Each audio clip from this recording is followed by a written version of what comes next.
Hey everyone, Sarah at Nova again, and I am back from a week vacation where we missed a week. If you are a regular subscriber, you'll notice that we didn't have a video last week. We just had a couple of shorts that Todd came and filled in with, which is great.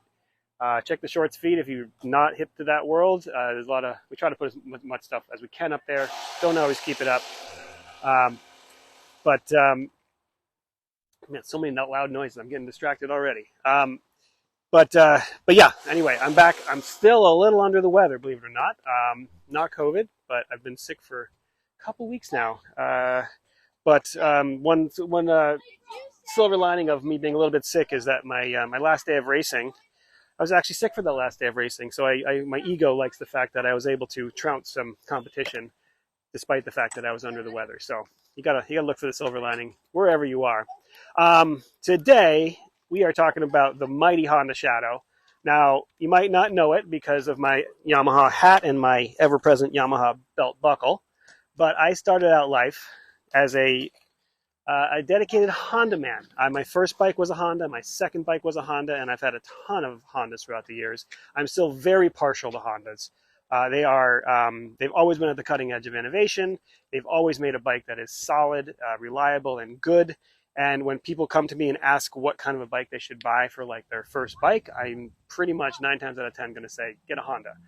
There's just nothing wrong with them in so many ways. And I love Yamahas. Yamaha makes a very fast two-stroke, vintage two-stroke. Yamaha makes amazing race bikes. Yamaha makes cool dirt bikes. Everybody has their thing, but Honda all around is basically the package. And they're also just they just do stuff that they just can. They're amazing technologically. So bringing that around to these bikes is when they decide to make a simple bike, they also do it really well. This is the Honda Shadow. These two in particular kind of are great to talk about because they're clearly been very, very Harleyized. This one has a Harley front fairing on it. We actually had some bags on it. This appeared in an earlier video. We didn't do a full video on it, but this was made a cameo.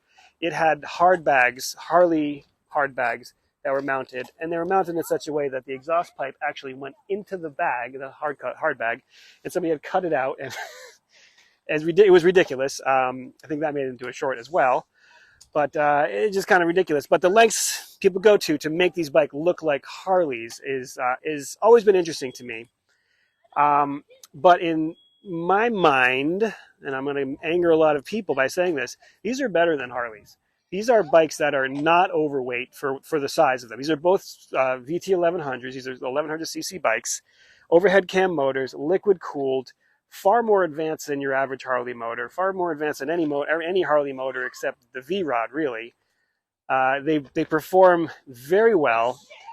They weigh hundreds of pounds lighter than a Harley. I like a Harley, I do, but I'm really not into the whole mystique of the whole thing. And I think a lot of them are overpriced. And a lot of them are just way too heavy, and they don't perform well. And if you're going to buy a motorcycle, it's not just about showing off. It's about what's actually fun to ride, what actually does what you want it to do.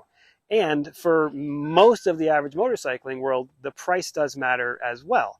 So you can pick up one of these. I mean, these are both a little bit rough, so and take it with a grain of salt. But you can pick these up for dirt cheap. If you had say $4,000 to spend on a motorcycle, you could buy a Harley Sportster with that, or you could buy a really nice Honda Shadow. Neither of these bikes cost $4,000. These are probably half that when they were purchased on the secondhand market, obviously.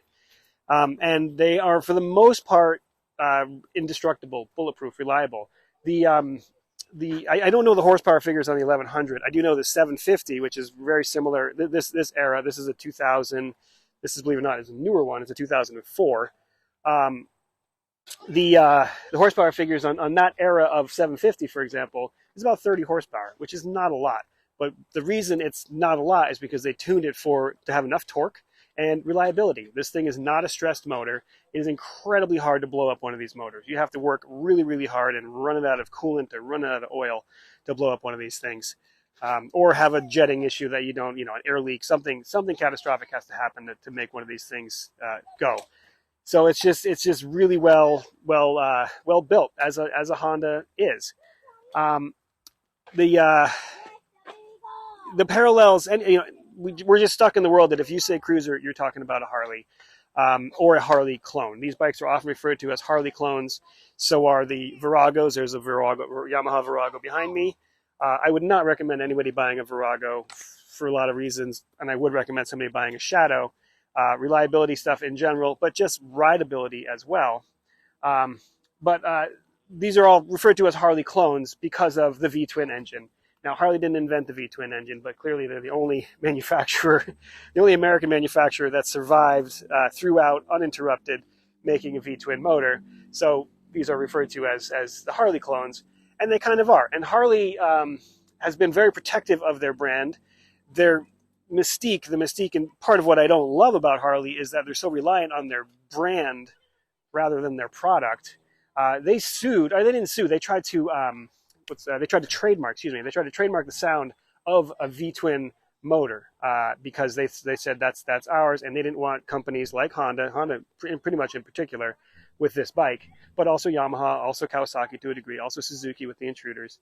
They didn't want them to come in and take their territory, so to speak, because they were so protective of what it was. They lost the ability to trademark it in the end. All the Japanese manufacturers went against them in court and basically said they can't do this. It has nothing to do with the brand, has everything to do with just the design of the motor. Harley hadn't patented the V-twin motor. They didn't invent it. They can't do that. So, but that's just kind of interesting and really shows what Harley has survived on for so long, which is the mystique of their brand, the ability to sell the same product again and again for a long time. Now, I'm not down on Harley for that reason per se. I just think it's a fact of their world. I love if a product works and you can want to keep making it, that's great. I love Moto Guzzi's for the same reason. They've sold the same engine for just as long as Harley. Well, a little bit less, but almost as long as Harley, and it's fine. It does well, and they've upgraded it, and you know what you're getting. But with the Guzzi, it's not overpriced. You're not paying top dollar for it. With a Harley, you are. And so, back around to these guys. They are just fun to ride. I've said in other videos, and if you watch these, I'm not a cruiser guy. This is not my world. I wouldn't be buying one of these bikes for myself. Give me another 10, 15 years, I'll probably have one. But that happens as we get a little older, I'm sure. But I have a friend who has one, 750, years ago, and he just wanted me to ride it. He thought it was so cool. And I'm like, yeah, no, it's cool. It's great. It's a Shadow. Sure, I've been on them. They're fine.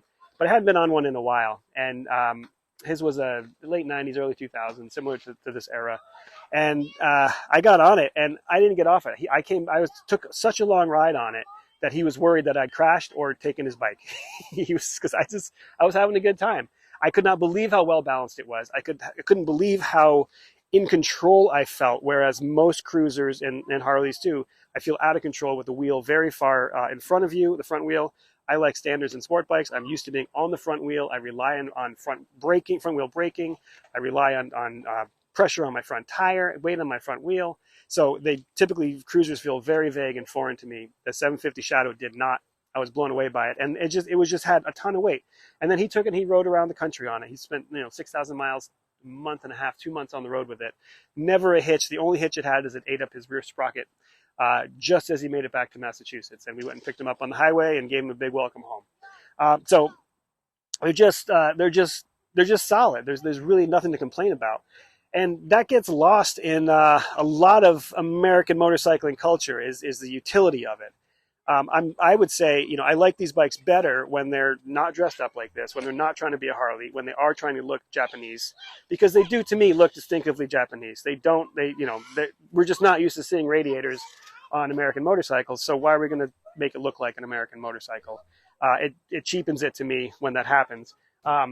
Doesn't mean I don't think this is a great bike. I don't think that, I think this customer is going to have a great time with him. He's got a slew of Japanese motorcycles, loves them all. We love working on them.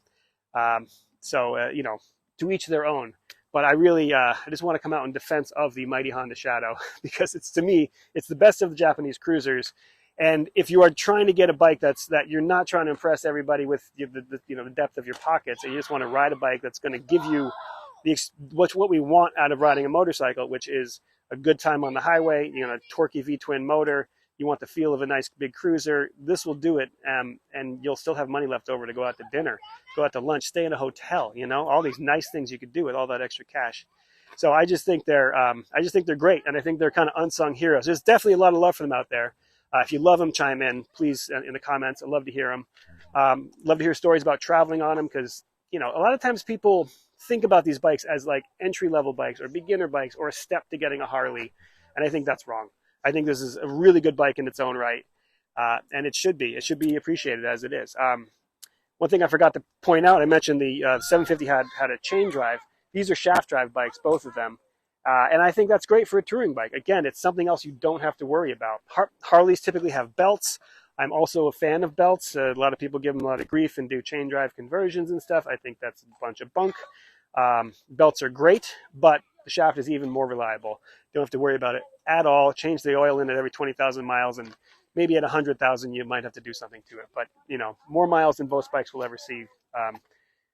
These things will go and not need anything. So, yeah, we just had a couple of these things in here, and I wanted to give a defense of them because I think this is like a Royal Enfield, the modern Royal Enfield. This encapsulates a lot of what motorcycling really is about at its core. It's about having a good time and not, you know, making a payment plan happen to do it. It's supposed to be fun. This is supposed to be lighthearted. It's supposed to be fun.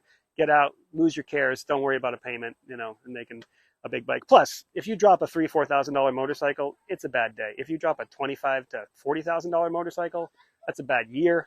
it's a whole bunch of terrible things.